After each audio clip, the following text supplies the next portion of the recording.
चलिए शुरू करते हैं अपने इस सेशन को और अपने इस क्लास को। एक बार जल्दी से फटाफट कमेंट सेक्शन में बता दीजिए ऑडियो क्लियर है। इसके बाद हम अपने इस सेशन को, इस क्लास को स्टार्ट कर देंगे।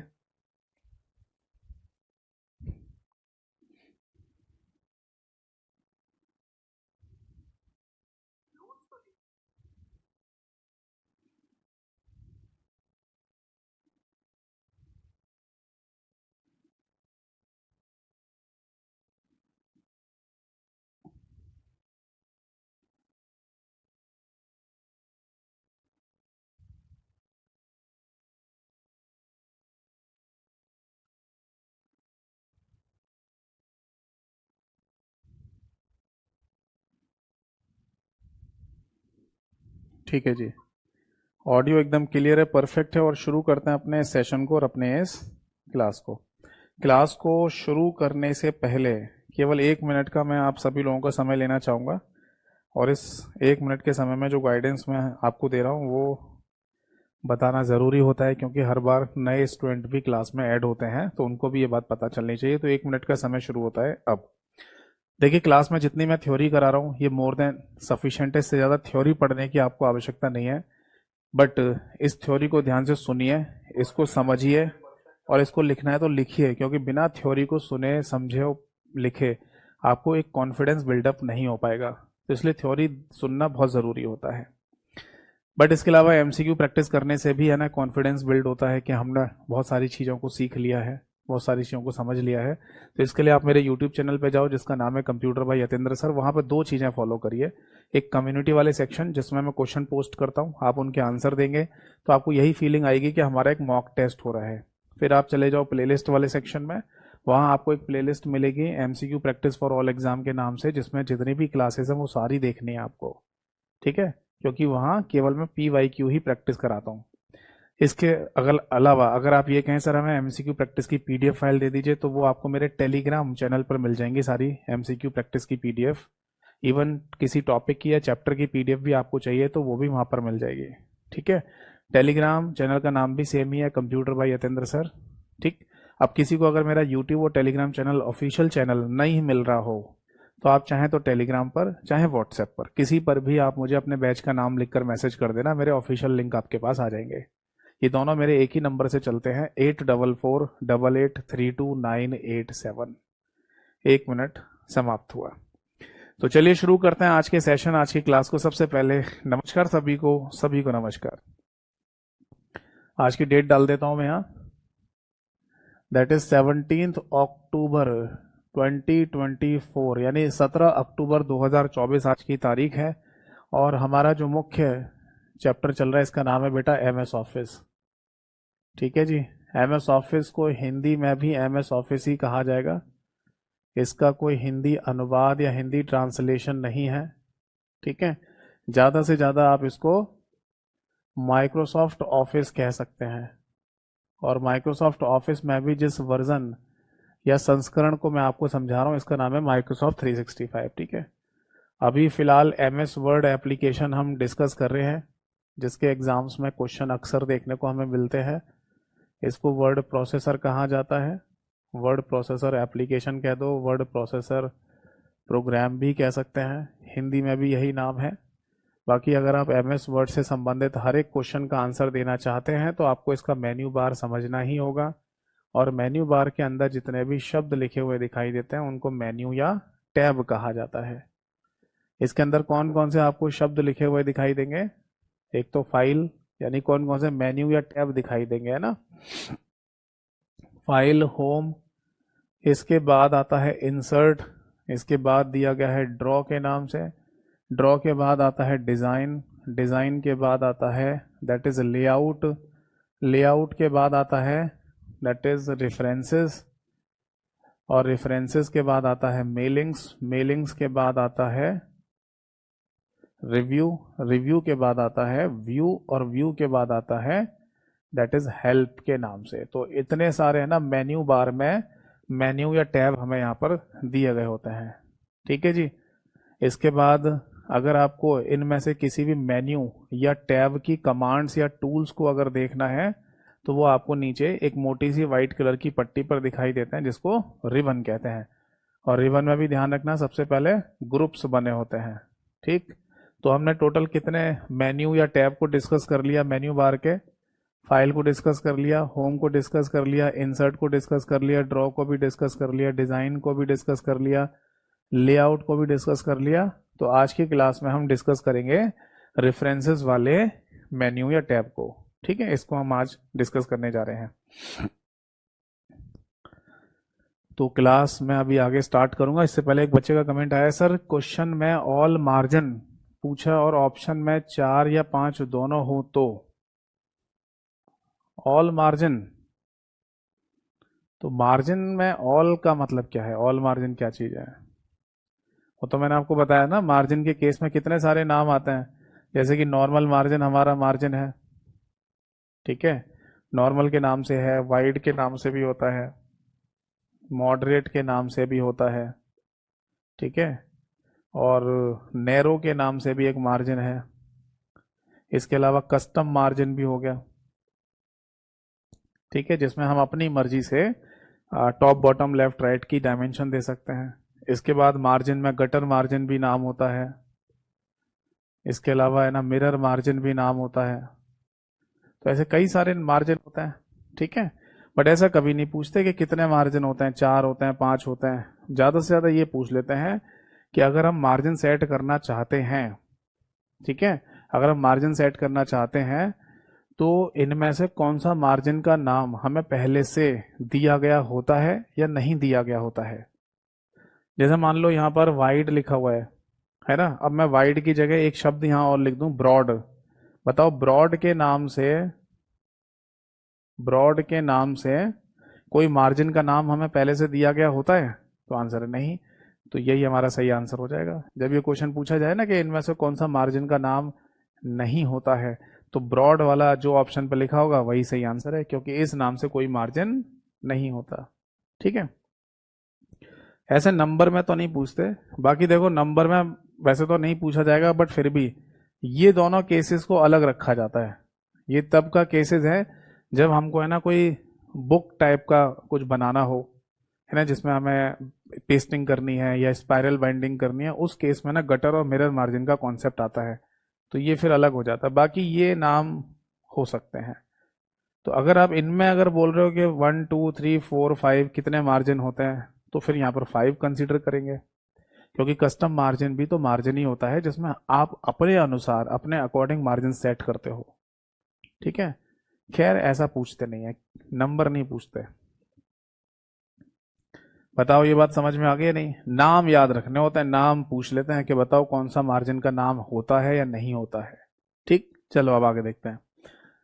जैसे आप रेफरेंसेस वाले इस मेन्यू या टैब पर क्लिक करेंगे तो आपको है ना ग्रुप में सबसे पहले क्या दिखाई देगा। एक बात और बता दूं मैं आपको कि लास्ट क्लास में जाते जाते मैंने बोला भी था कि रेफरेंसेस वाले इस मेन्यू या टैब के अंदर हमको बेसिकली कौन कौन से टूल्स देखने को मिलते हैं या कौन कौन सी कमांड्स देखने को मिलती हैं। वो टूल या वो कमांड्स यहाँ पर हमें देखने को मिलेंगी जिनकी हेल्प से हम कोई बुक जैसा यानी कि किताब जैसा कंटेंट लिखने जा रहे हो, है ना, या हमें लिखना हो, तो वो टूल या कमांड हमें यहाँ पर ज़्यादा देखने को मिलती है। ठीक है ना, जैसे किसी किताब की अगर हम बात करें तो उस किताब या किसी बुक को जैसे हम खोलते हैं तो सबसे पहले इंडेक्स दिखती है, तो वो इंडेक्स बनाने का टूल आपको यहाँ दे रखा है। आप किताब के अंदर जाएंगे तो आपको टेबल ऑफ कंटेंट दिखाई देगा, यानी कि एक चैप्टर अगर शुरू होता है तो उसमें उस चैप्टर के अंदर के ये वाले पॉइंट कौन से नंबर के पेज पर लिखे हुए हैं, इस तरीके का स्ट्रक्चर है ना। किसी किताब में अगर हम देखते हैं कि उस किताब को लिखने के लिए ना कहाँ कहाँ से रेफरेंसेस लिए गए हैं, तो वो भी लिख दिए जाते हैं ऑथर के द्वारा। जिसने किताब बनाई है वो लिख देता है ना कि मैंने इन वेबसाइट या इन किताबों से लेकर सोर्स को तब जाके ये किताब बनाई है, तो उसे टेबल ऑफ अथॉरिटी कह देते हैं। फुट नोट का कॉन्सेप्ट हो गया, एंड नोट का कॉन्सेप्ट हो गया, है ना। तो ये सारी चीजें ना आपको यहाँ पर देखने को मिलेंगी। तो दिमाग में बस इतना रखना है, क्योंकि इस तरीके का एक क्वेश्चन है ना पेपर में पूछा गया आपके, है ना, स्टेट गवर्नमेंट का पेपर था जहां ये क्वेश्चन पूछा गया कि बताइए अगर आप किसी बुक या किताब जैसा कंटेंट लिखना चाहते हैं तो इनमें से आपको कौन से मेन्यू या टैब पर जाना होगा। तो ऑप्शन में था रेफरेंसेस। ठीक है, देखो भाई, जैसे आप इस पर क्लिक करेंगे तो सबसे पहला ही आपको ग्रुप देखने को मिलता है टेबल ऑफ कंटेंट के नाम से। टेबल ऑफ कंटेंट्स के नाम से। अब ये क्या चीज होती है? टेबल ऑफ कंटेंट में क्या होता है? बेसिकली आपको एक फॉर्मेट दे दिया जाता है इस तरीके से बनाकर। जैसे मान लो आपको कोई पहला पॉइंट लिखना है, फिर पहले पॉइंट का पहला पॉइंट लिखना है, फिर पहले पॉइंट का ए पॉइंट लिखना है ये। फिर मान लीजिए दूसरा पॉइंट आपको लिखना है, फिर दूसरे पॉइंट का पहला पॉइंट आपको लिखना है, फिर दूसरे पॉइंट के पहले पॉइंट का ए पॉइंट आपको लिखना है। तो इस तरीके का एक फॉर्मेट आपको पहले से बनाकर दे दिया जाए, जिसमें लेवल वाइज आप कुछ लिखना चाहते हैं। यानी अगर आप यहाँ कुछ लिखना चाहते हैं, उसके अंदर ये लिखना चाहते हैं, उसके अंदर ये लिखना चाहते हैं, फिर दूसरा पॉइंट ये लिखना चाहते हैं, इसके अंदर कुछ लिखना चाहते हैं, फिर इसके अंदर भी ये लिखना चाहते हैं। तो इस तरीके का कंटेंट अगर आपको बनाना है, लिखना है, तो पहले से टेबल ऑफ कंटेंट नाम का टूल आपको दे दिया जाएगा और आप इस फॉर्मेट में लिख लीजिए। देखो, हमें है ना किसी किताब को लिखने का काम करना है, किताब को लिखने जा रहे हैं, हम किताब के कंटेंट को लिखने जा रहे हैं, तो जितने टूल्स हमें दे दिए जाएं उतना ही बढ़िया ना, हमारा काम आसान हो जाएगा करने को। मैं भी ये कर सकता हूँ कि एक पॉइंट के अंदर दूसरा, दूसरे के अंदर फिर एक और तीसरा, इस तरीके का स्ट्रक्चर मैं भी बना सकता हूँ, पर इसमें बनाने में टाइम लगेगा, है ना। कि मैं पहले एक पॉइंट लिखूंगा, फिर उसके अंदर एक और पॉइंट, फिर उसके अंदर एक और पॉइंट, फिर यहाँ पर पॉइंट लिखना है दूसरा, फिर उसके अंदर, इस तरीके की फॉर्मेटिंग लाने में टाइम लग जाता है। इस तरीके की फॉर्मेटिंग को रूलर से सेट करते हैं। एमएस वर्ड की फाइल के पेज में सबसे ऊपर की तरफ एक रूलर होता है, उससे सेट करते हैं। रूलर वही इंडेंटेशन वाला, तो उससे रूलर से सेट करे जाते हैं ये सारी चीजें। तो इसमें टाइम खराब होता है। तो अच्छी बात ना हो कि अगर हमें पहले से ही ऐसा फॉर्मेट बना के दे दिया जाए, हम बस लिखते चले जाएं, लिखते चले जाएं।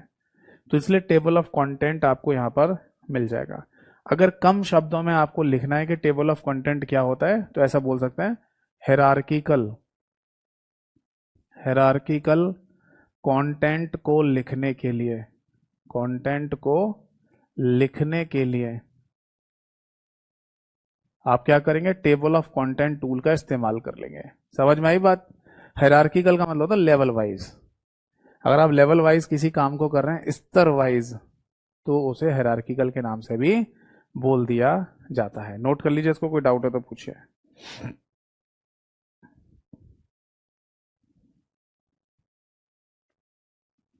बताइए, ये बात समझ में आ गई है नहीं?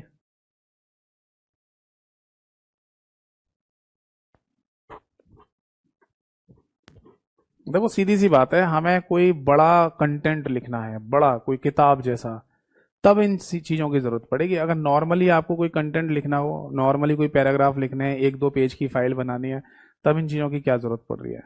या जनरली नहीं पड़ेगी इन चीज़ों की ज़रूरत, है ना।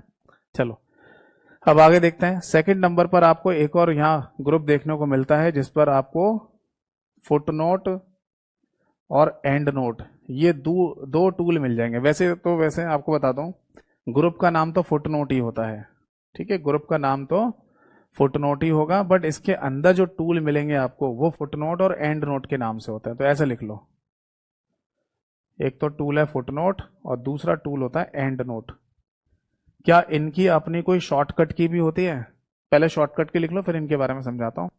फुटनोट अगर आपको अप्लाई करना है, तो इसकी शॉर्टकट की alt plus control plus F होती है, और एंड नोट की शॉर्टकट की है alt plus control plus D, ये इसकी शॉर्टकट की है।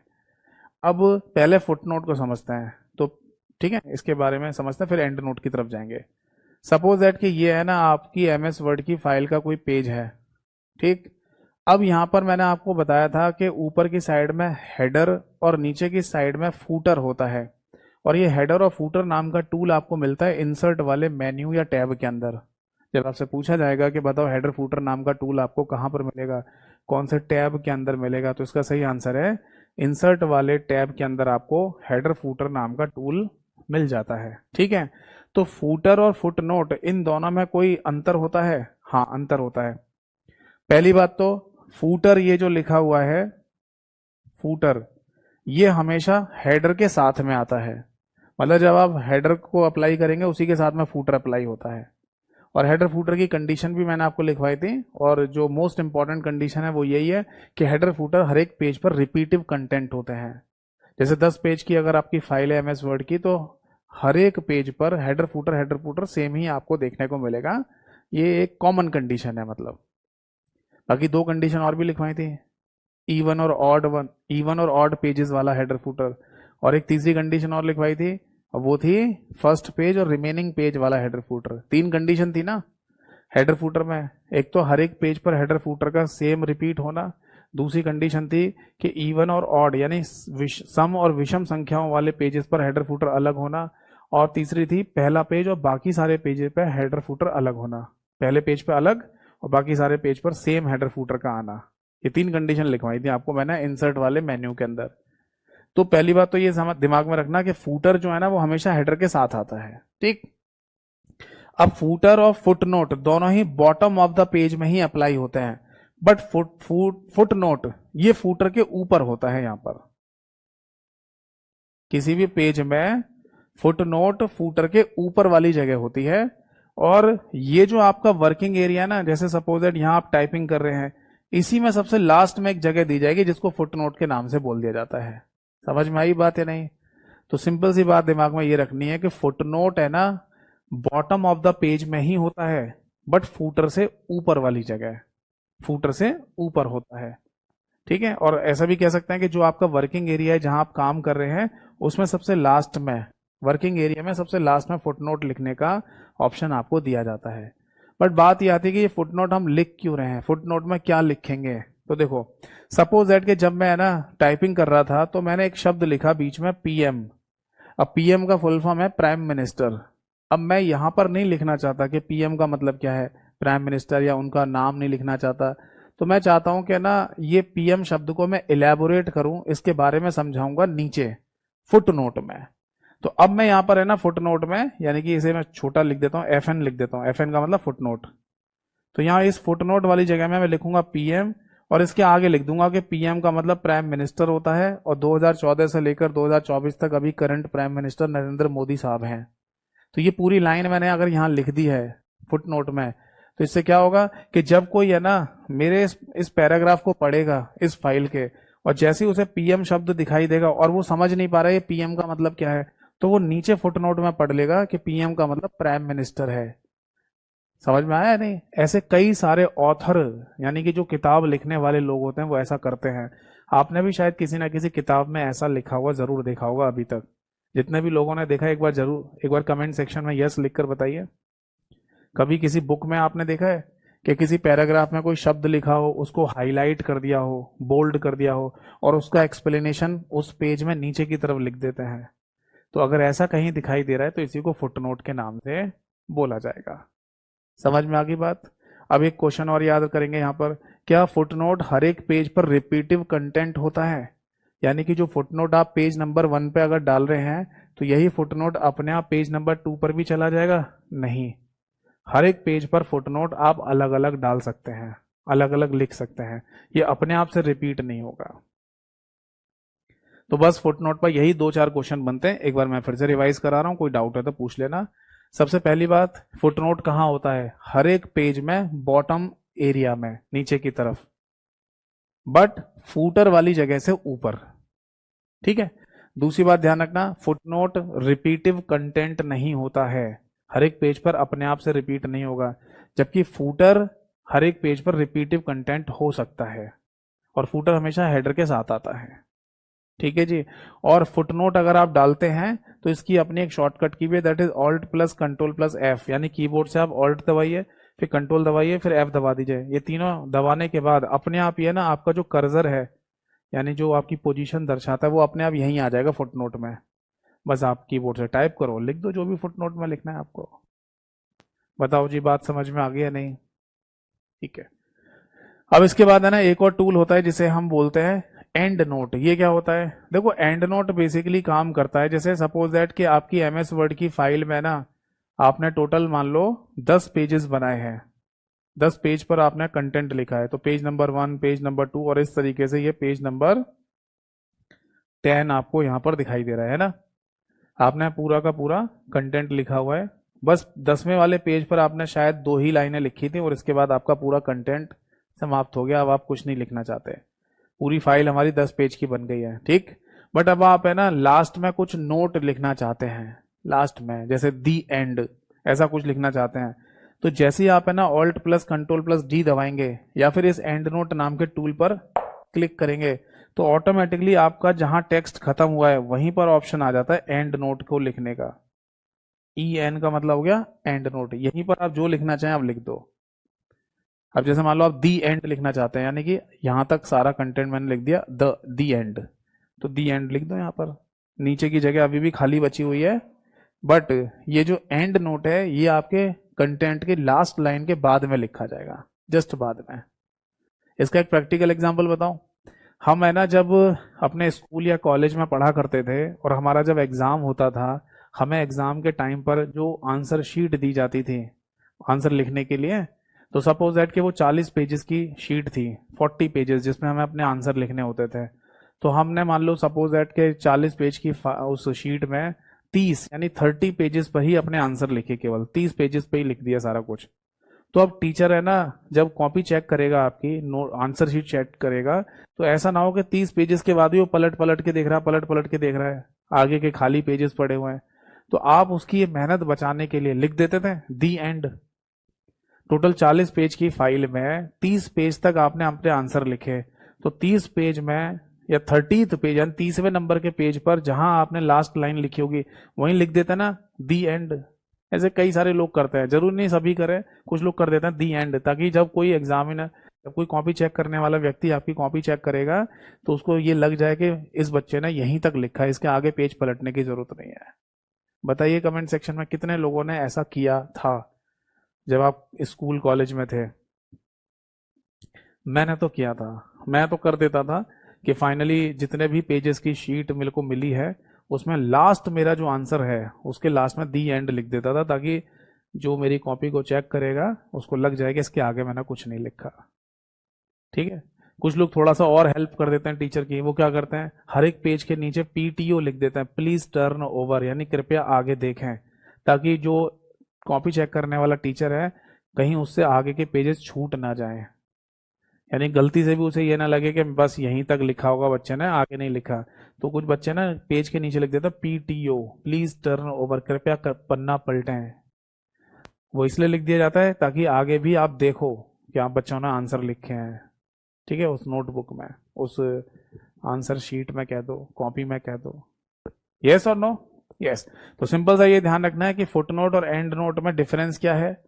एंड फुटनोट हर एक पेज के वर्किंग एरिया के एंड में जो जगह दी जाती है वहां लिखा जाता है, और एंड नोट पूरे दस्तावेज के सबसे अंत में, आखिर में आपको एंड नोट लिखने का मौका मिलता है। समझ में आ गई बात? जैसे एक बच्चे ने लिखा है सर मेरा दोस्त अपना नाम लिखता था, चलिए नाम लिख देता होगा कोई आपका दोस्त, वो एक अलग बात है, वरना ज्यादातर बच्चे दी एंड लिख देते हैं। तो बताओ बात समझ में आ गई या नहीं?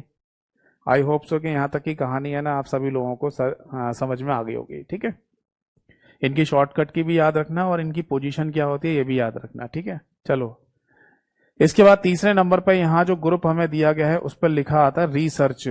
ये पहले नहीं होता था, अभी जो माइक्रोसॉफ्ट कंपनी ने अपनी जो नई अपडेट निकाली है माइक्रोसॉफ्ट 365 वाले वर्जन में, उसमें रिसर्च नाम का टूल दे दिया है। इसका सिंपल सा मतलब है दैट इज ऑनलाइन सर्च। मतलब इस कंडीशन में आपके कंप्यूटर में इंटरनेट कनेक्ट होना चाहिए और आप इंटरनेट के माध्यम से ऑनलाइन सर्च कर सकते हो जो भी आप सर्च करना चाहें।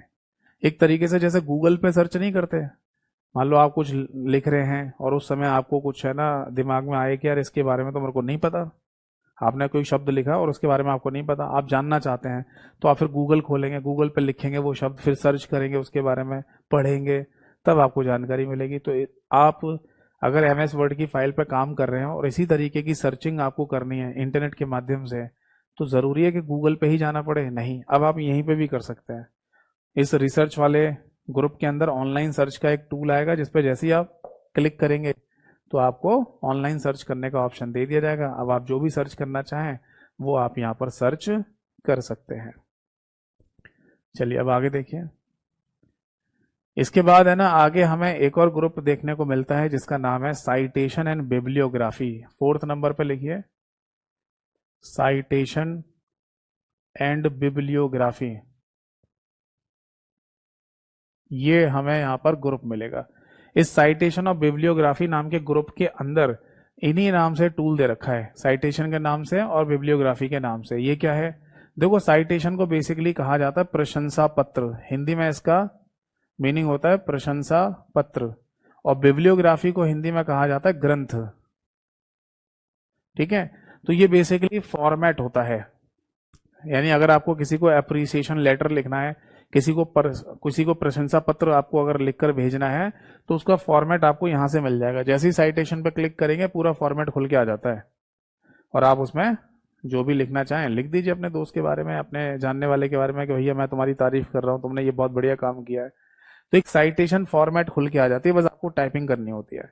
ऐसे है ना, बिब्लियोग्राफी नाम का आपको यहाँ पर टूल दे दिया गया है, जिसमें वैसे हिंदी शाब्दिक अर्थ बिब्लियोग्राफी का ग्रंथ ही होता है, बट यहाँ पर आप ग्रंथ ना बोलकर है ना ऐसा बोल सकते हैं कि आपको कोई बड़ा कंटेंट टाइप करना है, कोई नॉवल टाइप का लिखना है, आपको उपन्यास टाइप का, तो आप इस बिब्लियोग्राफी टूल का इस्तेमाल करेंगे, जिसमें अपने आप से पहले ही फॉर्मेट बने हुए आते हैं, आपको बस उनमें टाइपिंग करनी होती है। ठीक है, तो अगर आपसे एग्जाम में ये पूछ लिया जाए कि साइटेशन बिब्लियोग्राफी ये कहाँ पर टूल होता है, इसके द्वारा क्या किया जा सकता है, तो आई होप सो कि अब आप आंसर दे सकते हैं। इन दोनों का मीनिंग आपको पता चल गया, बाकी ये आपको रेफरेंसेस वाले टैब के अंदर देखने को मिलेगा। बताइए, बात समझ में आ गई या नहीं? ठीक है, इसके बाद है ना 5वें नंबर की तरफ हम आगे बढ़ेंगे, तो हमें एक और यहाँ ग्रुप देखने को मिलता है, और वो है कैप्शन के नाम से। 5th नंबर पर लिखिए कैप्शन। कैप्शन वाले इस ग्रुप के अंदर है ना कैप्शन नाम का ही टूल आपको देखने को मिलेगा। और कैप्शन टूल क्या होता है ये बात शायद आप लोगों को भी पता होगी। जैसे इसका रियल एग्जांपल बताता हूँ। आप व्हाट्सएप चलाते हो, आप व्हाट्सएप से है ना किसी को फोटो भेज के देखना, अभी थोड़ी देर बाद ही क्लास के बाद फोटो भेज के देखना आप। तो जब फोटो आप सेंड कर रहे होते हैं, अटैच करते हैं, तो सेंड करने से जस्ट पहले रुक जाना और देखना उस फोटो के नीचे क्या लिखा हुआ आ रहा है। एक कैप्शन शब्द लिखा हुआ आ रहा होगा, यानी कि आपको परमिशन दी जाती है कि इस फोटोग्राफ के नीचे अगर आप कुछ लिखना चाहें तो लिख दीजिए। तो जैसे ही आप फोटोग्राफ के नीचे कुछ कैप्शन में लिखेंगे और सेंड करेंगे, तो ये एक ही मैसेज हो जाएगा। फोटोग्राफ और टेक्स्ट दोनों मिला के एक ही मैसेज काउंट किया जाएगा। अदरवाइज जैसे सपोज दैट आप किसी को बर्थडे विश करना चाह रहे हैं, तो आप बर्थडे की कोई फोटो, बर्थडे की कोई फोटो भेज दें, तो ये एक मैसेज कहलाएगा। फिर आप दूसरी लाइन दूसरे मैसेज में लिख के भेजें हैप्पी बर्थडे भाई, तो ये दूसरा मैसेज हो जाएगा। बट आप चाहते हैं कि फोटोग्राफ के जस्ट नीचे ही लिखा हुआ है हैप्पी बर्थडे भाई, तो ये एक ही मैसेज कहलाएगा। कब? जब आप किसी फिगर के नीचे कैप्शन जोड़ देते हैं। ये ऐसा केस हमें किताबों में भी मिलता है। जब हम किसी बुक को पढ़ रहे होते हैं, तो हमें किताबों में या बुक्स में ना फोटो मिलता है, कोई ना कोई फोटोग्राफ जरूर मिलेगा, और उस फोटोग्राफ के नीचे है ना उस फोटोग्राफ के बारे में लिखा होता है। या तो ऐसे लिखा होगा फिगर नंबर 1, फिगर नंबर 2, या फिर उस फोटोग्राफ के बारे में कोई जानकारी आपको वहां लिखी हुई मिलेगी, है ना। तो इसी को कैप्शन के नाम से बोलते हैं। तो नोट कर लीजिए, फिगर के नीचे, फिगर फिगर का मतलब हो गया यहाँ पर चित्र, कोई भी चित्र है तो फिगर के नीचे लिखा जाने वाला टेक्स्ट क्या कहलाता है? उसी को कैप्शन के नाम से बोल देते हैं। बताइए, समझ में आ गई बात है नहीं? तो ऐसा हमें किताबों में, बुक्स में अक्सर देखने को मिलता है कि आपको हर एक फिगर के नीचे, हर एक फोटो के नीचे कोई ना कोई कैप्शन जरूर मिल जाएगा। ठीक है जी, चलो। अब इसके बाद है ना 6वें नंबर पर आपको एक ग्रुप मिलेगा जिस पर इंडेक्स लिखा हुआ होता है, और इंडेक्स के अंदर आपको इंडेक्स नाम का या इंडेक्स टूल आपको मिल जाएगा। इंडेक्स को बेसिकली हिंदी में सूची कहते हैं। अब ऑब्वियस है कि आप कोई बुक जैसा कंटेंट लिखने जा रहे हैं, तो आपको इंडेक्स भी बनानी पड़ेगी। जैसे किसी किताब को जब हम खोलते हैं तो सबसे पहले ही इंडेक्स दिखाई देती है कि इस बुक में, इस किताब में कितने चैप्टर्स हैं। हर एक चैप्टर की नंबरिंग दिखाई देती है, हर एक चैप्टर का पेज का नंबर भी दिखाई देता है कि कौन से पेज नंबर से ये चैप्टर शुरू हो रहा है। तो उसी को क्या बोलते हैं? इंडेक्स बोलते हैं। तो एक इंडेक्स फॉर्मेट भी आपको बना के दे दिया जाएगा। इस पर क्लिक करते ही आप बस लिख दो जो भी चेंज या बदलाव करना है। और 7वें नंबर पर है ना एक और आपको ग्रुप यहाँ देखने को मिलता है, वो है टेबल ऑफ अथॉरिटीज के नाम से। टेबल ऑफ अथॉरिटीज, ये क्या होता है? टेबल ऑफ अथॉरिटीज का मतलब होता है रेफरेंसेस। ऐसे लिख लो, रेफरेंसेस ऑफ कंटेंट। ठीक है, रेफरेंसेस ऑफ कंटेंट। हिंदी में लिख लो, किसी कंटेंट का या कंटेंट के स्रोत, स्रोत। समझे या नहीं? यानी मैंने पहले भी बताया था, टेबल ऑफ अथॉरिटी का मतलब क्या है कि अगर आप कोई किताब लिख रहे हैं तो जरूरी नहीं कि आप सब कुछ अपने दिमाग से लिख देंगे। आपको हो सकता है उस किताब को लिखने में कुछ हेल्प भी लेनी पड़े। सपोज दैट आपने किसी वेबसाइट की हेल्प ली है, किसी दूसरे व्यक्ति की किताब ली है, उसने कुछ थोड़े से पॉइंट्स लिए, फिर आपने अपनी बुक लिखी या किताब लिखी, तो आप मेंशन करना चाहते हैं ताकि बाद में कोई क्लेम ना करे आपके ऊपर, कोई केस ना कर दे कि आपने तो है ना हमारे कंटेंट को उठा के अपनी किताब में डाल दिया। तो आप बता दो पहले से, भाई मैंने लिया है वहां से, तब वो बंदा क्लेम नहीं करेगा, क्योंकि उसका भी तो नाम आ ही गया किताब के अंदर। तो अगर आप इस तरीके का डालना चाहते हैं तो इसे टेबल ऑफ अथॉरिटी के नाम से बोला जाता है। अभी रिसेंटली एक पेपर हुआ है जहां पर यह क्वेश्चन पूछा गया कि बताइए टेबल ऑफ अथॉरिटीज नाम का टूल आपको कहां देखने को मिलेगा, तो आंसर था रेफरेंसेस वाले टैब के अंदर। नोट कर लीजिए, कोई डाउट है तो पूछिए। तो फाइनली है ना, हमें यहाँ पर समझ में आ गया कि अगर हम कोई बुक लिखने जा रहे हैं तो उस बुक लिखने के केस में हमें बहुत सारे टूल्स की आवश्यकता पड़ती है, और वो सारे टूल्स हमें रेफरेंसेस वाले टैब के अंदर देखने को मिल जाएंगे। एक बार फिर से रिवाइज कर लो कि अगर आपको टेबल ऑफ कंटेंट टाइप का लिखना है, आपको अगर फुट नोट एंड नोट लिखना है, आपको अगर कैप्शन लिखना है, आपको अगर साइटेशन बिब्लियोग्राफी टाइप का कंटेंट बनाना है, आपको इंडेक्स लिखना है, आपको टेबल ऑफ अथॉरिटीज लिखना है, तो ये सारी चीजें आपको रेफरेंसेस के अंदर देखने को मिल जाएंगी। ठीक है, अगर लिखना है तो लिख लो, और नहीं लिखना तो ध्यान से सुनते रहिए। आपको पता ही है मेरा टेलीग्राम चैनल जिसकी जानकारी मैं क्लास के शुरुआत में दे रहा था, कंप्यूटर बाय यतेंद्र सर, वहां पर एज इट इज पूरा लिखा हुआ मिल जाएगा MS वर्ड वाली PDF फाइल पे। मैंने अपने टेलीग्राम चैनल पर MS वर्ड की क्लास PDF, MS वर्ड की शॉर्टकट की PDF और MS वर्ड के 100 इंपॉर्टेंट क्वेश्चंस की PDF वहां पर अवेलेबल करा दी है। आप जाके तीनों को डाउनलोड करके जैसे चाहे वैसे पढ़ सकते हैं। चलिए अब आगे बढ़ते हैं। इसके बाद दिया हुआ मेलिंग्स के नाम से, ये क्या चीज है भाई? जिस तरीके से रेफरेंसेस को मैंने एक शब्द में बताया, एक सेंटेंस में बताया, एक सिंपल से कॉन्सेप्ट के साथ बताया कि बुक जैसा कंटेंट लिखने के लिए रेफरेंसेस के अंदर जाना पड़ेगा आपको, इसी तरीके से मेलिंग्स को भी अगर एक शब्द में, एक सेंटेंस में आपको बताना है कि इसका इस्तेमाल किस लिए करते हैं, तो आंसर है मेल करने के लिए। मेल, मेल को पता क्या कहते हैं? हिंदी में पत्राचार। तो मेल करने के लिए इसका इस्तेमाल किया जाएगा। क्या मतलब है इस बात का? इस बात का मतलब यह है कि अगर आप MS वर्ड एप्लीकेशन में कुछ भी लिखते हैं, बनाते हैं, तो आप अगर इसे किसी को भेजना चाहते हैं, मेल करना चाहते हैं, तो कैसे करेंगे? एक तो तरीका नॉर्मली है कि आप MS वर्ड की फाइल बनाओ और फिर है ना जीमेल, यानी गूगल कंपनी का जो मैसेजिंग सिस्टम है जीमेल, उसे ओपन करो, फिर उसमें है ना आप कोई मेल ऑप्शन को, यानी मेल करने वाले ऑप्शन पे क्लिक करेंगे, फिर उसमें अटैचमेंट का ऑप्शन आएगा, फिर अटैचमेंट में इस MS वर्ड की फाइल को अटैच करेंगे, तब भेजेंगे। तो यहाँ पर है ना आपकी MS वर्ड की फाइल ही जा रही है किसी के पास, बट इसमें जीमेल का इस्तेमाल किया जाएगा बीच में, है ना, मेल करने के लिए या ईमेल करने के लिए। तो क्या माइक्रोसॉफ्ट कंपनी आपको ये ऑप्शन नहीं दे सकती है कि आप MS वर्ड में रहते हुए ही किसी को ये मेल कर दो, अपनी फाइल, अपना कंटेंट मेल कर दो? हाँ, ये फैसिलिटी हमें दी गई है, और वो है मेलिंग्स वाले टैब के अंदर। यहाँ बेसिकली होता क्या है, मैं आपको समझा दूं कि MS वर्ड की फाइल में तो आप दस्तावेज बनाएंगे, मतलब MS वर्ड एप्लीकेशन के थ्रू आप कोई भी दस्तावेज कुछ भी बनाएंगे, ठीक है। यहाँ पर किस एप्लीकेशन का आप इस्तेमाल कर रहे हैं? MS वर्ड एप्लीकेशन का। जैसे आपको कुछ भी लिखना है, कोई भी फाइल बनानी है, बना लो MS वर्ड एप्लीकेशन से। अब जैसे ही आप है ना ये जो डॉक्यूमेंट तैयार करेंगे MS वर्ड एप्लीकेशन के थ्रू, उसको अगर आप किसी को मेल करना चाहते हैं, तो यहाँ बेसिकली क्या होगा, एक एप्लीकेशन है MS आउटलुक, यहाँ लिख लो, एक एप्लीकेशन होती है MS आउटलुक नाम की, ठीक है। तो इस एप्लीकेशन के द्वारा है ना आप किसी को मेल कर सकते हैं। समझ में आया? आपको याद है जब मैं ये MS ऑफिस वाला टॉपिक आपको पढ़ा रहा था, शुरू किया था मैंने, तब मैंने ये भी बोला था कि MS ऑफिस के अंदर केवल यही 3 एप्लीकेशन नहीं होती, वर्ड, एक्सेल, पावर पॉइंट, इसके अलावा और भी ढेर सारी एप्लीकेशन होती हैं, जिनमें से एक MS आउटलुक के नाम से भी होती है, जिसको ईमेल्स क्लाइंट एप्लीकेशन के नाम से बोला जाता है। क्या बोलता है, ईमेल्स क्लाइंट एप्लीकेशन, यानी कि इस एप्लीकेशन के थ्रू आप ईमेल्स को भेज सकते हैं, प्राप्त कर सकते हैं। तो एक्चुअली क्या होता है कि एमएस वर्ड एप्लीकेशन में आपने दस्तावेज बनाया, डॉक्यूमेंट लिखा, और उसे एमएस आउटलुक के थ्रू आप क्या कर सकते हैं, मेल कर सकते हैं।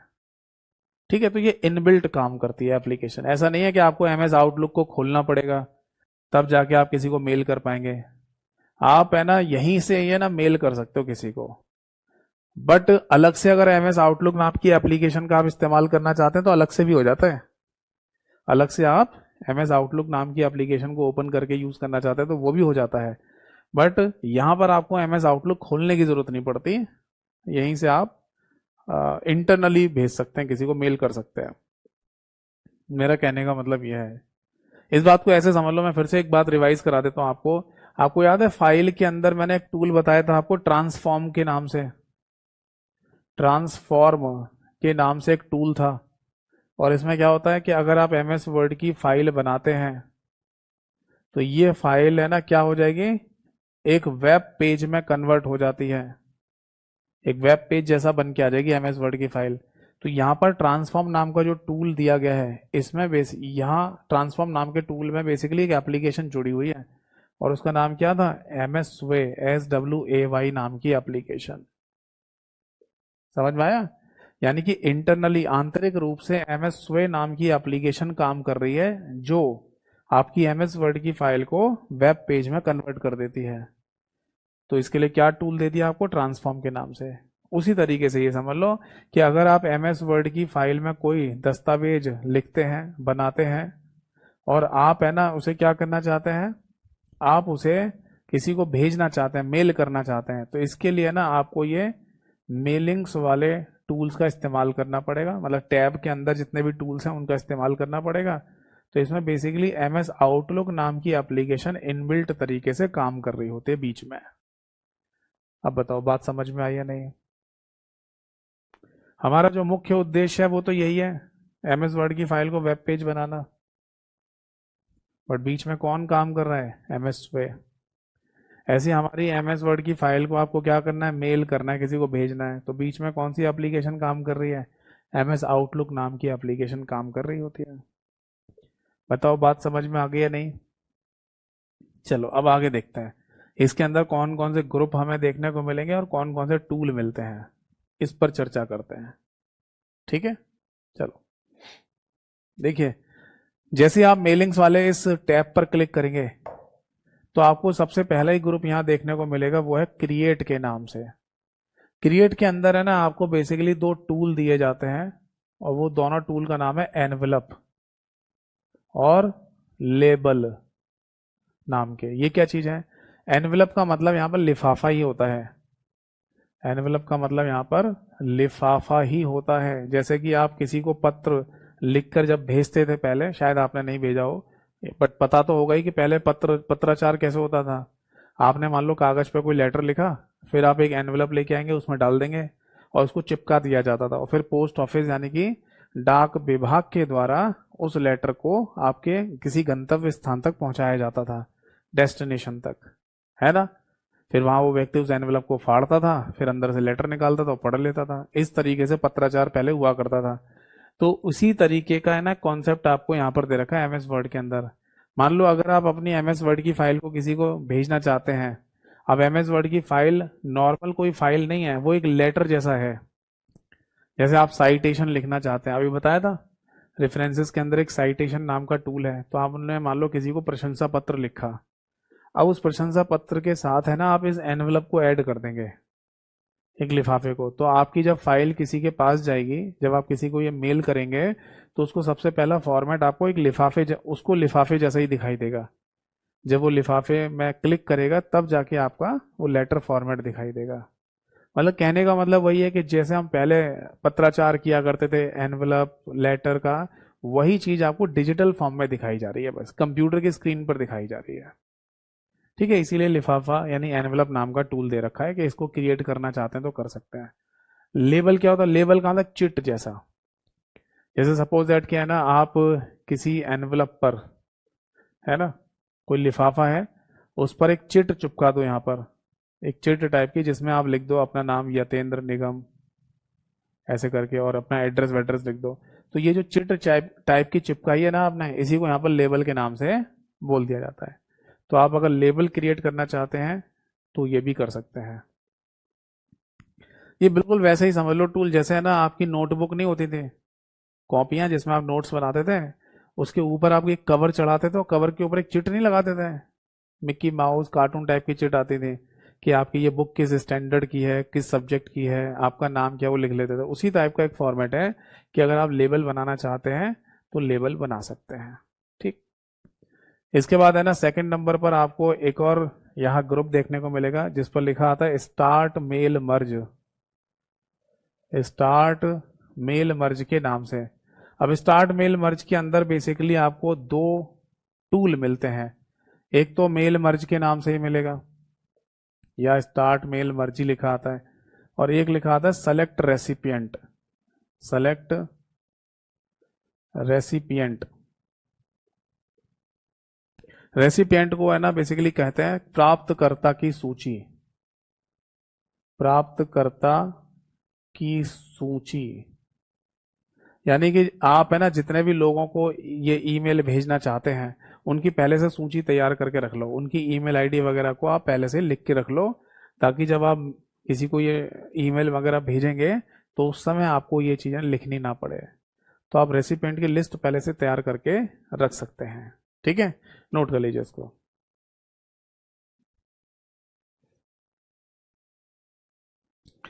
तो बेसिकली है ना यहाँ पर मैं मेल मर्ज की जगह स्टार्ट मेल मर्ज ही लिखा होता है, जैसे मैं पहले बोल रहा था स्टार्ट मेल मर्ज, यानी यहाँ दोनों जगह एक ही नाम लिखा होता है। अगर यहाँ पर जो नाम लिखा है वही नाम यहाँ लिखा होता है। अब बेसिकली इस स्टार्ट मेल मर्ज का क्या मतलब है, क्योंकि सेलेक्ट रेसिपिएंट तो चलो समझ में भी आ गया कि आप है ना जितने भी लोगों को ये ईमेल वगैरह भेजना चाहते हैं उनकी लिस्ट तैयार कर लेंगे आप यहाँ पर, है ना। इसका क्या मतलब है, तो देखो मैं यहाँ पर लिख देता हूँ। स्टार्ट मेल मर्ज नाम के टूल के अंदर आपको बेसिकली कई सारी चीजें बनाने का ऑप्शन दिया जाता है। ठीक है, जैसे क्या बना सकते हो आप, अगर सपोज दैट कि आप किसी को लेटर लिखकर भेजना चाहते हैं, यानी कि पत्र लिखकर, तो एक लेटर फॉर्मेट आपको यहाँ पर दिया जाता है। यानी आपको करना क्या है, आप स्टार्ट मेल मर्ज वाले ग्रुप के अंदर जाएंगे, स्टार्ट मेल मर्ज नाम के टूल पर क्लिक करेंगे तो अपने आप ही लेटर लिखा हुआ आ जाएगा। तो उस लेटर पर जैसे ही क्लिक करोगे तो आपके सामने एक लेटर फॉर्मेट बन के आ जाएगा, बस आप लिख दो लेटर पत्र। और फिर आपको ये सेलेक्ट रेसिपिएंट में से किसी ईमेल आईडी को सेलेक्ट करना पड़ेगा और फिर आप इसे जिसको भेजना चाहें भेज दीजिए। इस केस में आपके कंप्यूटर में इंटरनेट होना चाहिए, अगर इंटरनेट नहीं होगा तो आप मेल नहीं कर पाएंगे। समझे या नहीं। इसके अलावा है ना यहीं पर आपको अगर फिर से एनवेलप बनाना चाहते हैं तो एनवेलप बनाने का टूल भी आपको यहाँ पर दे रखा है। अगर आप लेबल बनाना चाहते हैं तो यहाँ से लेबल भी बना सकते हैं। आप बोलेंगे सर दो दो जगह दे रखा है, हाँ दो बार दे रखा है, एनवेलप और लेबल यहाँ भी दे दिया है और यहाँ पे भी दे दिया है। अगर आप है ना कोई वर्ड डॉक्यूमेंट क्रिएट करना चाहते हैं नया, यानी कि नई एमएस वर्ड की फाइल बनाकर किसी को भेजना चाहते हैं तो वो भी यहाँ से क्रिएट की जा सकती है। अगर आप किसी को ईमेल मैसेज लिखकर भेजना चाहते हैं तो ईमेल मैसेज फॉर्मेट भी आपके सामने आ जाएगा, वो भी यहाँ से खुल जाता है। कहने का मतलब कि जैसे आप इस ईमेल मैसेज पर क्लिक करेंगे तो एक फॉर्मेट आपके सामने खुल के आएगा जिसमें आप ईमेल मैसेज टाइप कर दो, सेलेक्ट रेसिपिएंट में से ईमेल आईडी को सेलेक्ट करो और भेज दो किसी को। ठीक है।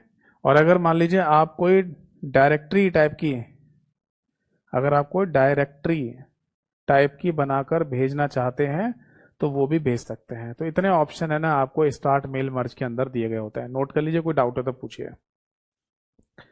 तब तक मैं आपका रिवीजन करा देता हूं।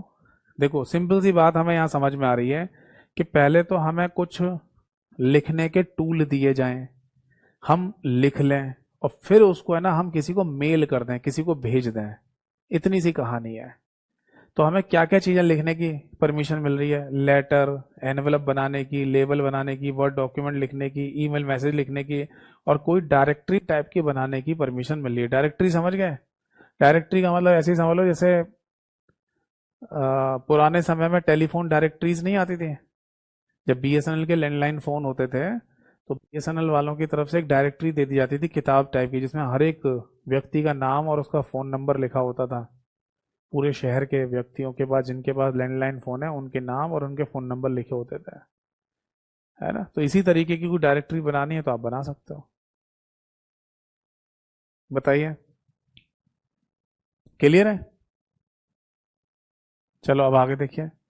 इसके बाद है ना, हम नेक्स्ट आगे बढ़ेंगे तो हमें एक और यहाँ ग्रुप देखने को मिलेगा जिस पर लिखा था right and insert field. Third number पे लिखिए, राइट एंड इंसर्ट फील्ड। ये क्या होता है? इसमें बेसिकली दो टूल दिए गए हैं। सबसे पहला टूल दिया गया है ग्रीटिंग लाइंस का।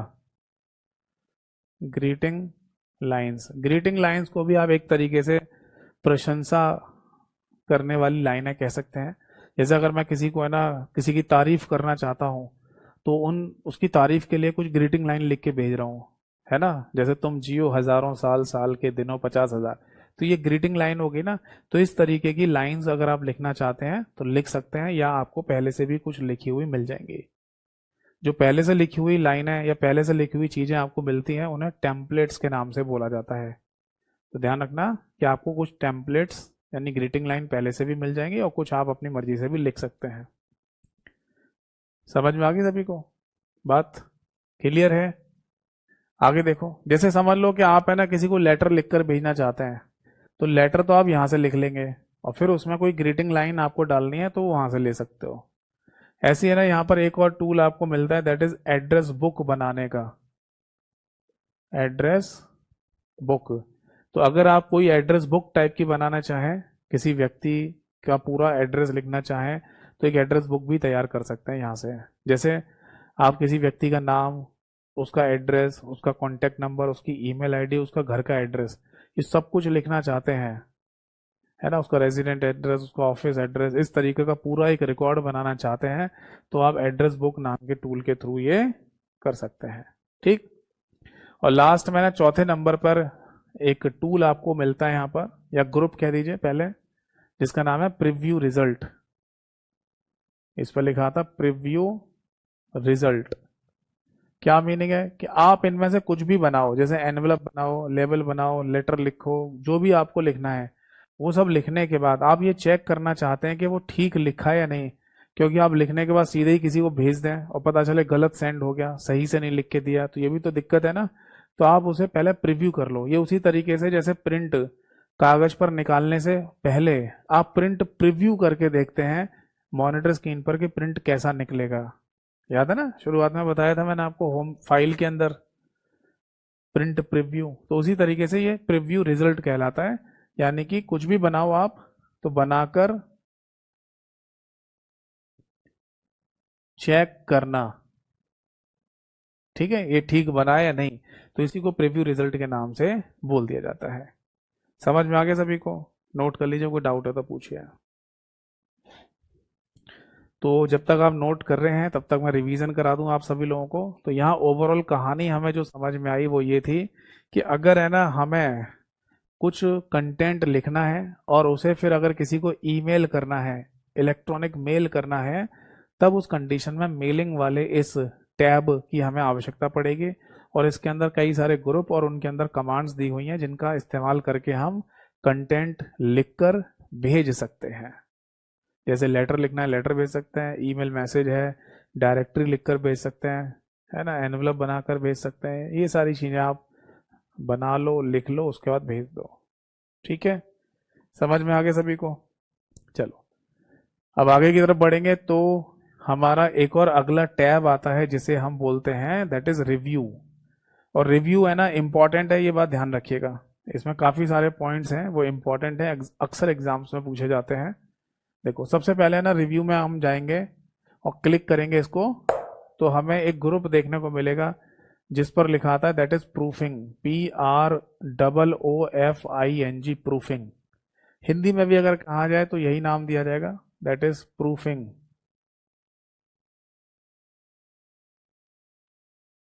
प्रूफिंग, ठीक है।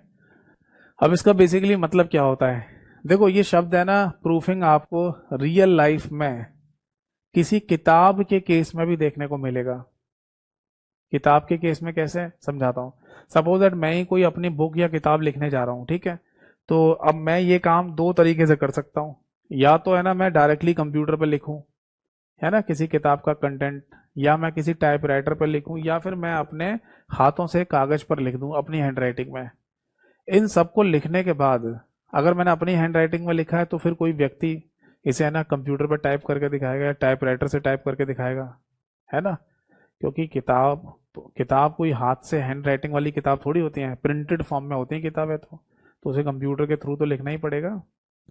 तो मान लीजिए अगर कोई व्यक्ति मेरे लिखे हुए कंटेंट को कंप्यूटर पर लिख कर देता है, तो ज़रूरी थोड़ी है कि उसने एकदम सही लिखा हो। तो उस कंटेंट को पहले मेरे पास लाया जाएगा जो कंप्यूटर पर टाइपिंग की गई है, और मैं चेक करूंगा कि इसमें कोई मिस्टेक तो नहीं कर दी टाइपिस्ट ने। क्योंकि अगर मिस्टेक हो गई हो और फिर अगर किताब छप जाए तो बाद में ये बड़ी दिक्कत वाली बात हो जाती है कि है ना किताब में तो बहुत मिस्टेक है। ऐसे ही है ना हमें कंप्यूटर की किताबों में अक्सर देखने को मिलता है।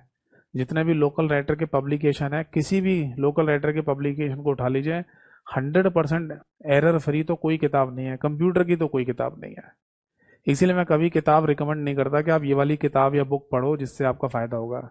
आपकी मर्जी है, जो पढ़ना चाहे पढ़ लो, ठीक है ना।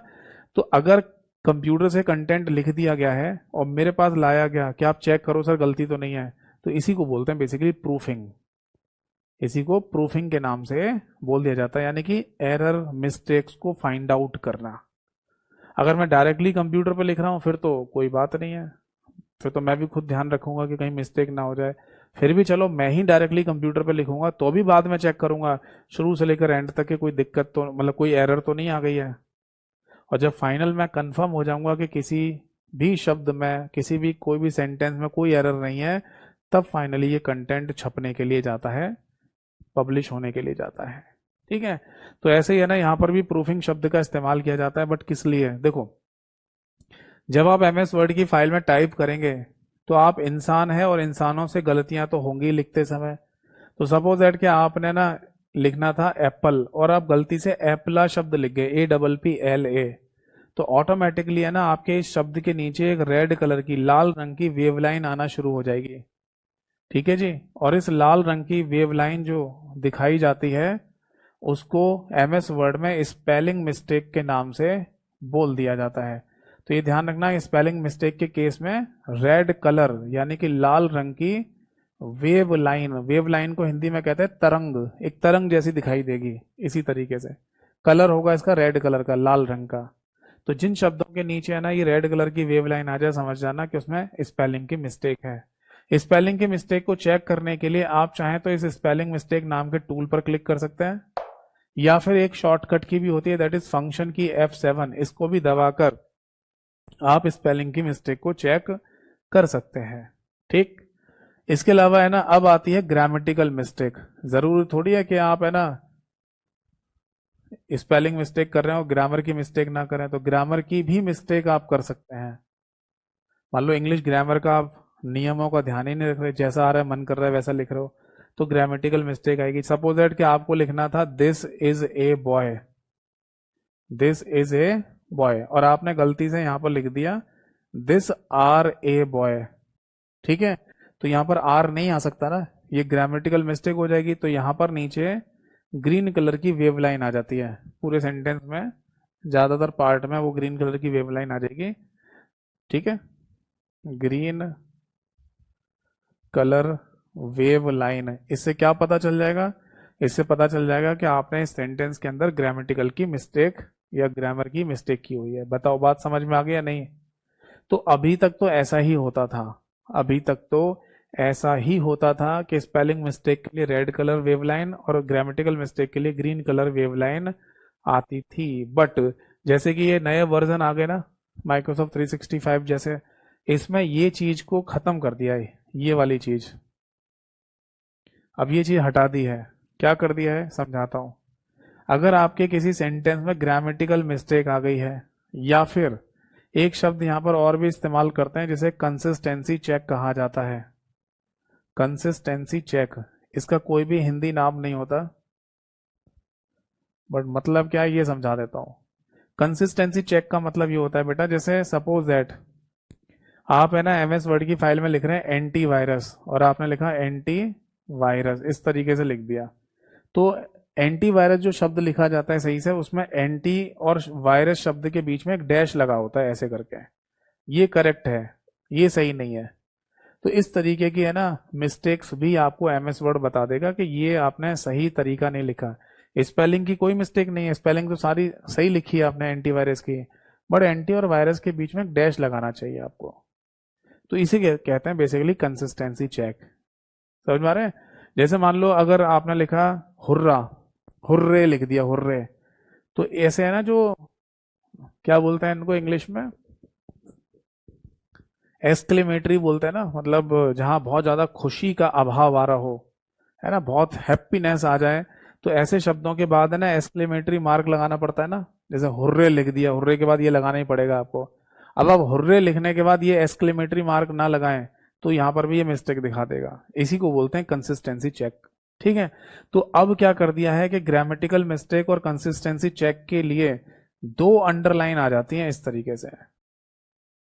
जहां ये मिस्टेक आ रही होगी वहां पर टू अंडरलाइंस आ जाएंगी, और इन अंडरलाइन का कलर होता है ब्लू यानी कि नीला। अब वो ग्रीन वाला जो कॉन्सेप्ट है वो खत्म कर दिया, अब नहीं आता।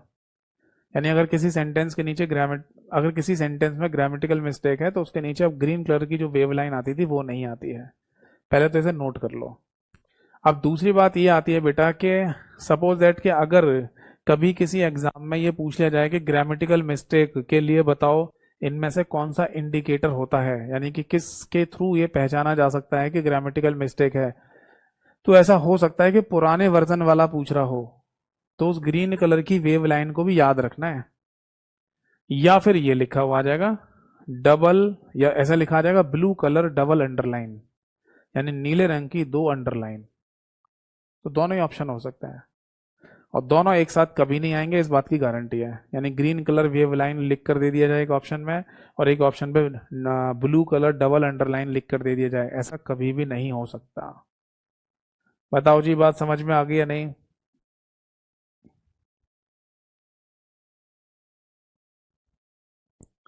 ठीक है, तो मोटा मोटी बात हमें यहाँ क्या समझ में आई? हमें यहाँ पर यह समझ में आ गई कि अगर प्रूफिंग के अंदर हम जाएं तो यहाँ हमें स्पेलिंग एंड ग्रामर चेक का ऑप्शन मिल जाता है। तो अब मैं शॉर्ट में लिख देता हूँ स्पेलिंग एंड ग्रामर चेक, जिसको है ना फंक्शन की F7 से भी किया जा सकता है।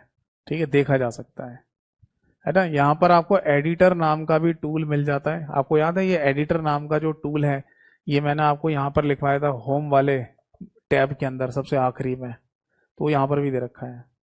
ठीक है, आप इसे ऐसे लिख सकते हैं special editor tool, special editor tool. इसका मतलब भी वही है एक तरीके से स्पेलिंग और ग्रामर चेक करना, बट इसमें और भी कई सारी चीजें दिखा दी जाती हैं। मतलब आपके पूरे ओवरऑल डॉक्यूमेंट जो आपने टाइप किया है उसकी पूरा कंक्लूजन बता देगा ये आपको। ये है ना आपकी स्पेलिंग की मिस्टेक कितनी है, ग्रामर की मिस्टेक कितनी है, आपने फॉर्मल राइटिंग लिखी है, इनफॉर्मल राइटिंग लिखी है, आपके रिफाइनमेंट्स क्या हो सकते थे, यानी इन शब्दों की जगह आप ये शब्द भी लिख सकते थे। ये सारे कंक्लूजन है ना एक बार में निकाल के दे देता है। इसके बाद है ना आपको यहाँ पर एक और टूल मिलेगा जिस पर थीसॉरस लिखा हुआ होता है। क्या लिखा आता है? थीसॉरस। हिंदी में भी है ना इसको थिसॉरस ही कहेंगे, और ये बेसिकली डिक्शनरी को कहा जाता है।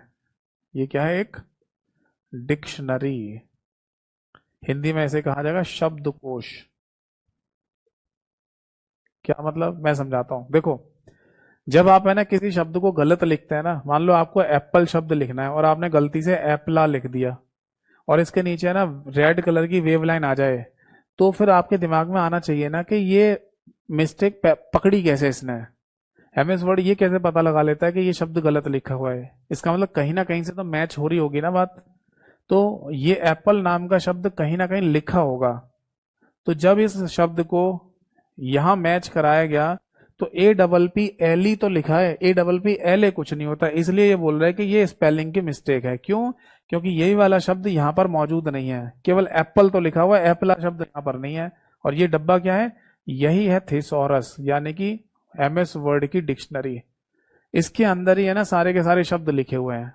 अगर कोई शब्द आप लिखें जो शब्द यहाँ नहीं लिख, यहाँ पर नहीं हो, तो वो उसको स्पेलिंग की मिस्टेक मान लेगा कि आप कुछ और लिखना चाह रहे थे, गलती से कुछ और लिख गए हो। अगर आपने करेक्ट शब्द लिखा, आपने अगर एप्पल शब्द लिख दिया, तो इसके नीचे रेड कलर की वेव लाइन नहीं आएगी। क्यों? क्योंकि ये शब्द डिक्शनरी में मौजूद है, इसका मतलब आपने बिल्कुल ठीक लिखा है। समझ में आया नहीं? तो ये ध्यान रखना कि थिसॉरस नाम की डिक्शनरी होती है एमएस वर्ड की, जिसमें ये सारे शब्द पहले से मौजूद हैं और उन्हीं से मैच करते हुए आपको मिस्टेक्स बताई जाती हैं। इस डिक्शनरी को डायरेक्टली ओपन करने की भी शॉर्टकट की होती है, that is shift plus F7। यानी अगर आप एमएस वर्ड की डिक्शनरी को डायरेक्टली ओपन करके देखना चाहते हैं, तो सपोज दैट कि ये आपकी एमएस वर्ड की एप्लीकेशन है, तो इसमें राइट साइड में खुल के आ जाती है थिसॉरस नाम की डिक्शनरी, ऐसे आ जाएगी यहाँ पर। और यहाँ पर वो पूछता है कि अगर आप कोई शब्द लिखना चाहते हैं तो लिखो, ठीक है। आप बोलेंगे सर किस लिए, हम इस डिक्शनरी का इस्तेमाल हम किस लिए कर रहे हैं? तो हम इसलिए कर रहे होते हैं बेटा कि अगर है ना ये डिक्शनरी, या ऐसे समझो अगर है ना हमसे ये कहा जाए कि जैसे वाटर है, पानी, इस शब्द का सिनोनिम बताओ, इस शब्द का पर्यायवाची शब्द बताओ, क्या होगा? तो अब मेरे को मान लो इंग्लिश में वाटर शब्द का पर्यायवाची पता ही नहीं है, तो मैं इस डिक्शनरी का इस्तेमाल डायरेक्टली इसी काम के लिए कर सकता हूं, यानी कि सिनोनिम्स के लिए। किसके लिए? सिनोनिम्स देखने के लिए। हिंदी में इसे पर्यायवाची शब्द कहा जाता है। तो डिक्शनरी में वैसे तो मैचिंग होती है, जो मैंने अभी बताया कि कोई शब्द आप लिख रहे हो वो मैच करता रहता है, और अगर मैच नहीं कर रहा तो स्पेलिंग की मिस्टेक आ जाएगी।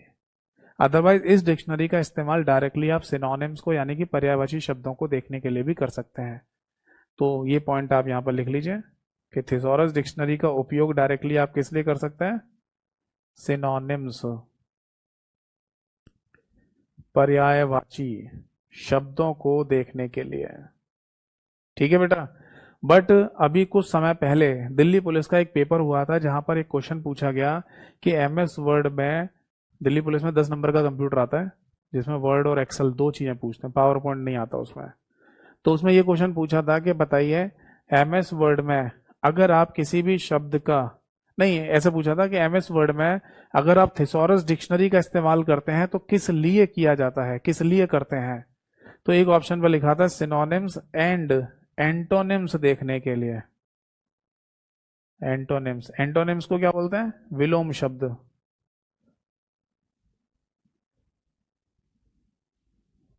समझ में आ गया? तो इस ऑप्शन को उन्होंने सही माना। तो क्या ये बात सही है? हाँ ये बात सही है। अगर मान लो आप यहाँ कोई शब्द लिखते हैं थिसॉरस डिक्शनरी में डायरेक्टली, तो अगर उस शब्द का कोई एंटोनिम्स होगा तो वो भी ये दिखा देगा। वैसे ज्यादातर केस में सिनोनिम्स ही दिखाता है, और यहाँ लिखा भी आता है कि आप किसी भी शब्द का सिनोनिम जानना चाहते हैं तो लिख दो वो शब्द। समझ में आई बात या नहीं? तो पहले देखो, पहली प्रायोरिटी तो सिनोनिम्स को ही देना। जब पूछा जाए कि थिसॉरस डिक्शनरी का इस्तेमाल डायरेक्टली किस लिए करते हैं? सिनोनिम्स के लिए। बट अगर किसी ऑप्शन पे सिनोनिम्स और एंटोनिम्स दोनों लिखा हुआ आ जाए तो फिर हमारा ये सही आंसर होगा। समझ में आ गया सभी को? ठीक। अब एक बात और समझिए, जैसे मान लो अगर किसी शब्द के नीचे जैसे कोई गलत शब्द लिखा हुआ है और उसके नीचे रेड कलर की वेव लाइन आ गई, रेड वेव लाइन, तो इसमें क्या पता चल रहा है हमको? कि इसमें स्पेलिंग की मिस्टेक है, यानी कि ये शब्द गलत लिखा हुआ है। तो हमें ना यहाँ पर क्या क्या परमिशन मिलेंगी, इसके साथ हम क्या क्या कर सकते हैं? तो हम यहाँ बेसिकली दो काम कर सकते हैं। पहला काम तो हम इस शब्द के ऊपर माउस से राइट क्लिक करेंगे तो यहाँ एक ऑप्शन आता है इग्नोर करने का। इग्नोर का मतलब ये होता है कि आप इस शब्द को गलत मत मानो, इग्नोर करो। ये डिक्शनरी को हम कह रहे होते हैं। तो ये डिक्शनरी क्या करती है, चलो हम इग्नोर कर देते हैं। इग्नोर के केस में ये रेड कलर की वेव लाइन यहां से हट जाती है। कब तक? जब तक आप इस फाइल को ओपन करके बैठे हुए हैं, जब तक आप इसमें काम कर रहे हैं, तब तक है ना इस एप्पला शब्द के नीचे रेड कलर की वेव लाइन नहीं आएगी, क्योंकि आपने इसे इग्नोर कर दिया है। बट अगर आप इस फाइल को बंद करके दोबारा से ओपन करेंगे तो फिर से आ जाएगी। तो जब तक ये फाइल खुली हुई है तब तक आप इग्नोर कर सकते हैं, ये रेड कलर की वेव लाइन नहीं आएगी। या फिर आपके पास दूसरा ऑप्शन है, आप अगर ये कहते हैं कि ये एप्पला शब्द भी होता है भाई और मेरे को टाइप करना है, तू यहां पर है ना रेड कलर की वेव लाइन मत दिखा, ये होता है एप्पला शब्द, तो फिर आप इसे ऐड टू डिक्शनरी कर दो। ऐड टू डिक्शनरी कर दो, यानी कि जो थिसॉरस नाम की डिक्शनरी है उसमें अब ये शब्द ऐड हो जाएगा। यानी कि आपने एमएस वर्ड की डिक्शनरी को बता दिया कि एप्पल शब्द तो होता ही है, एप्पला नाम का भी कोई शब्द होता है। इसमें आप स्पेलिंग की मिस्टेक मत दिखाना अब आगे से। तो जब तक आपके कंप्यूटर में एमएस वर्ड एप्लीकेशन है, जब तक तब तक है ना, अब एप्पला शब्द के नीचे कभी भी रेड कलर की वेवलाइन नहीं आएगी। बताओ बात समझ में आ गई या नहीं? तो इस तरीके से ना हम इस एरर को हैंडल भी कर सकते हैं। ठीक है, चलिए एक और टूल के बारे में लिख लेते हैं यहां पर। इसी यही लिख लो नीचे कि इसी प्रूफिंग के अंदर है ना, आपको एक और टूल दिया गया है, वो है वर्ड काउंट के नाम से। वर्ड काउंट ये क्या होता है? शब्दों को गिनना, शब्दों को गिनना। और मैं अब आपसे एक क्वेश्चन भी पूछूंगा, पहले क्वेश्चन ही पूछ लेता हूं फिर आपको समझाऊंगा इसके बारे में। क्वेश्चन मेरा यह है कि अगर आपसे पेपर में पूछ लिया गया कि वर्ड काउंट नाम का टूल आपको एमएस वर्ड में कहां कहां देखने को मिलता है, तो एक तो ये जगह है, दूसरी जगह आप बताइए, बताओ कमेंट सेक्शन में कि वर्ड काउंट नाम का टूल आपको एमएस वर्ड में कहां कहां देखने को मिलता है।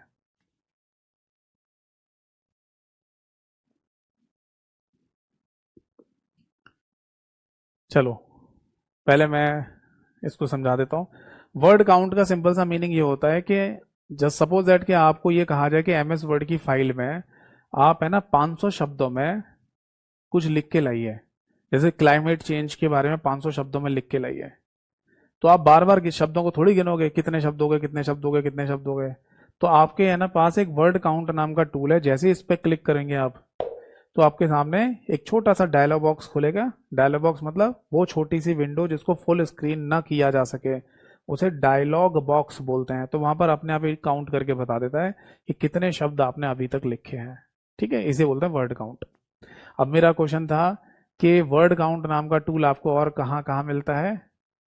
हाँ, कुछ लोगों ने सही आंसर दिया है, कुछ ने गलत दिया है। सही आंसर इसका स्टेटस बार में भी। आपको याद है ना, जब आप एमएस वर्ड एप्लीकेशन को ओपन करते हैं तो सबसे नीचे की तरफ एक पतली सी पट्टी आती है जिसमें यहां पर जूम का भी ऑप्शन होता है। क्या बोलते हैं इसको? Status bar.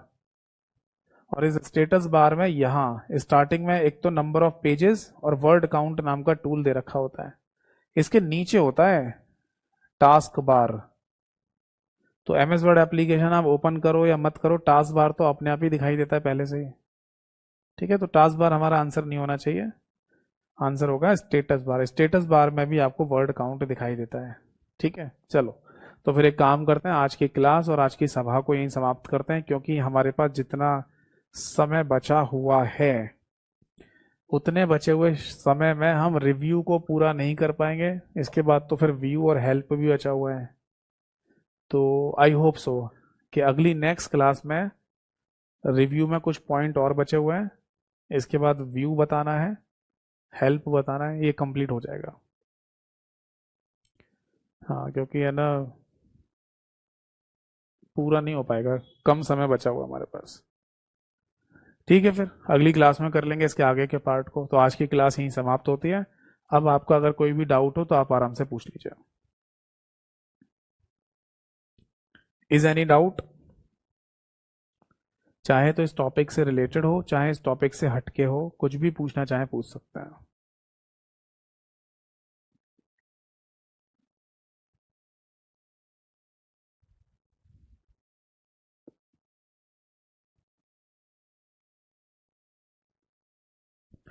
एक कमेंट आया है, सर वीओडी वाले क्लास से भी देख सकते हैं क्लासेस। हाँ, कितनी बार तो बताया मैंने।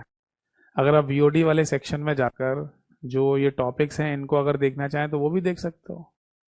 बट ये ध्यान रखना कि कोई एक ही देखना है एक बार में, या तो वीओडी को पूरा कर लो या फिर लाइव को पूरा कर लो। अगर समय नहीं है तो वीओडी क्लासेस को देख लो सारी की सारी, फिर लाइव मत देखना। और अगर समय है आपके एग्जाम में होने में तो आप है ना वीओडी को छोड़कर लाइव क्लास देखो आराम आराम से। एक कमेंट है, sir chapter wise practice set कब करवाओगे यूट्यूब पर? चैप्टर वाइज करवाने की जरूरत क्या है? चैप्टर वाइज मैं आपको पीडीएफ दे दूंगा, धीरे धीरे मैं बनाते जा रहा हूँ। पेपर में चैप्टर वाइज क्वेश्चन थोड़ी आते हैं। कौन से पेपर में आते हैं चैप्टर वाइज? जब आप एक पेपर देने जाओगे तो उसमें ऐसा थोड़ी होता है कि शुरुआत के 2 क्वेश्चन कंप्यूटर आर्किटेक्चर के होंगे, फिर उसके बाद है ना फिर 2 क्वेश्चन आपके कंप्यूटर मेमोरी के होंगे, 2 क्वेश्चन मेमोरी यूनिट के, फिर 2 क्वेश्चन आपके कंप्यूटर हार्डवेयर के होंगे, फिर 2 क्वेश्चन कंप्यूटर मेमोरी के होंगे, फिर 2 क्वेश्चन कंप्यूटर, ऐसे थोड़ी होता है। आपको जब भी कभी क्लास करनी हो एमसीक्यूज प्रैक्टिस की, हमेशा मिक्स करो। आपको जब भी एमसीक्यू प्रैक्टिस करनी है, एक मॉक टेस्ट टाइप का देना है, तो मिक्स एमसीक्यूज का दो। हाँ, वो एक अलग बात है, अगर आप कोई पीडीएफ फाइल से क्वेश्चन प्रैक्टिस कर रहे हैं, पीडीएफ फाइल लेकर क्वेश्चन प्रैक्टिस कर रहे हो, वो चैप्टर वाइज कर लो, वो तो फायदा है। क्लास हमेशा देखो एमसीक्यूज की, तो मिक्स क्वेश्चन होने चाहिए, तभी दिमाग बढ़ता है। अगर मॉक टेस्ट दे रहे हैं तो मिक्स होना चाहिए। ऐसा नहीं कि मॉक टेस्ट में भी चैप्टर वाइज, यानी आज मॉक टेस्ट हो रहा है और हम कंप्यूटर आर्किटेक्चर की सारे क्वेश्चन पूछेंगे, बिल्कुल बकवास, कोई मतलब नहीं है उसका। एक जैसे मिलते हुए क्वेश्चंस को अगर आप एक बार में करोगे तो सारे ही आंसर दे दोगे, इसमें कौन सी नई नई बड़ी बात है। और पूछो। तो मैं अपने यूट्यूब चैनल पे जो एमसीक्यू प्रैक्टिस कराता हूँ, उसमें जनरली पीवाईक्यू होते हैं, प्रीवियस ईयर पेपर में आए हुए क्वेश्चन। वो 2 तरीके से आप कर सकते हो, कम्युनिटी वाले सेक्शन में, और एक प्लेलिस्ट बना रखी है मैंने, MCQ practice for all exam. उसमें जितनी क्लासेस हैं देखो, फायदा मिलेगा। एक और कमेंट आया, सर वर्ड काउंट का टूल क्या पैट होता है एमएस वर्ड में? पैट होता है मतलब पीईटी, पैट का क्या मतलब है? वर्ड काउंट नाम का टूल क्या पैट होता है? मैं समझ नहीं पा रहा क्या कहना चाह रहे हो आप। वर्ड काउंट नाम का टूल किस लिए इस्तेमाल में लाया जाता है वो बता दिया मैंने, और कहां कहां पर होता है वो बता दिया मैंने। एक तो रिव्यू के अंदर जाएंगे और प्रूफिंग के अंदर जाएंगे तो यहां मिलता है, एक स्टेटस बार में भी होता है। विशाल ने लिखा है,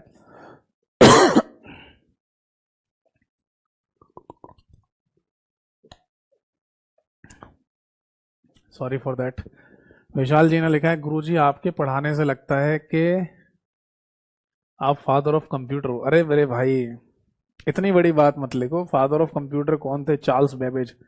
मैं तो उनके सामने कुछ भी नहीं हूँ। उस आदमी ने क्या बनाया होगा, है ना, और जिसको जिसकी शुरुआत की उसने, और आज हम है ना पता नहीं क्या क्या चीजें कर पा रहे हैं कंप्यूटर से, तो मैं तो एक तुच्छ चीज भी नहीं हूँ उसके आगे। वो है father of computer, Charles Babbage. उसके बाद एक नाम और भी आता है कंप्यूटर के केस में, और वो है एलन ट्यूरिंग। वो भी इंपॉर्टेंट नाम है, उसे फादर ऑफ मॉडर्न कंप्यूटर कहते हैं। यानी आज का जो कंप्यूटर हम यूज करते हैं ना, उसका पिता एलन ट्यूरिंग को कहा जाता है। एक बच्चे ने लिखा, जैसे ये यहाँ पर जो चैप्टर पढ़े वहां पर प्रैक्टिस तो कर सकते हैं। तो जब चैप्टर आप पढ़ रहे हो तो प्रैक्टिस करो मिक्स एमसीक्यूज की, आपको क्या दिक्कत आ रही है?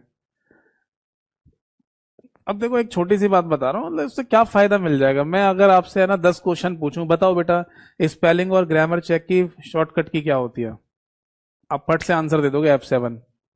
अभी मैं इसके बाद तुरंत एक क्वेश्चन आपसे पूछ लूं कि बताओ वर्ड काउंट कहाँ कहाँ पर मिलता है, अभी तो पढ़ा है, तुरंत आंसर दे दोगे स्टेटस बार में और प्रूफिंग वाले ग्रुप के अंदर, रिव्यू वाले मेन्यू के अंदर। तो इससे क्या फायदा मिल रहा है? इससे कोई फायदा थोड़ी मिलता है, और इससे नंबर नहीं आते बच्चों के एग्जाम में, ये ध्यान रखना। जितने भी स्टूडेंट्स हैं ना फुल में से फुल मार्क्स ला रहे हैं कंप्यूटर में, वो उनको सभी को कहता हुआ आ रहा हूँ, बहुत साल हो गए ये बात कहते हुए मेरे को, कि जब भी एमसीक्यू प्रैक्टिस करें मिक्स एमसीक्यूज की करना। बट आप लोगों के कहने पर मैं एक काम आपके लिए कर रहा हूँ, वो ये है, काम चल रहा है चैप्टर वाइज पीडीएफ एमसीक्यूज की, वो मैं बना रहा हूँ। जैसे कि मैंने इंटरनेट की 100 क्वेश्चन की पीडीएफ बना दी है, टेलीग्राम पे डाल दिया, और एमएस वर्ड के 100 क्वेश्चन की पीडीएफ डाल दिया बनाकर, और भी बन रही हैं, जैसे जैसे बनती जाएंगी आती जाएंगे। और पूछो। सर कल का ऑफ है क्या? कल क्या 18 अक्टूबर? अच्छा, आप उसकी वजह से कह रहे होंगे, पटना मीटअप की वजह से। तो मैं तो खैर नहीं जा रहा हूँ, तो किसी कारणवश मैं पटना नहीं जा पा रहा हूँ। तो मैं अगर नहीं जा रहा हूँ तो शायद मेरी तो क्लास लगेगी, ठीक है, मतलब मेरी तो क्लास होगी। बाकी पता चले अगर सारे ही टीचर लगभग जा रहे हैं और सबकी ऑफ की जा रही है तो फिर मेरा भी ऑफ हो सकता है, ठीक है। वैसे होगी, जहाँ तक है क्लास होगी, नहीं भी होगी तो पता चल जाएगा, कौन सी बड़ी बात है। ठीक है भाई, तो आज की क्लास और आज की सभा को यहीं समाप्त करते हैं। बाकी कभी भी कोई डाउट रहे तो आप मुझे व्हाट्सएप पर भी पूछ सकते हैं। व्हाट्सएप नंबर मैंने क्लास के शुरुआत में आपको दिया ही था। जितना जल्दी होगा मैं रिप्लाई करने की कोशिश करूंगा।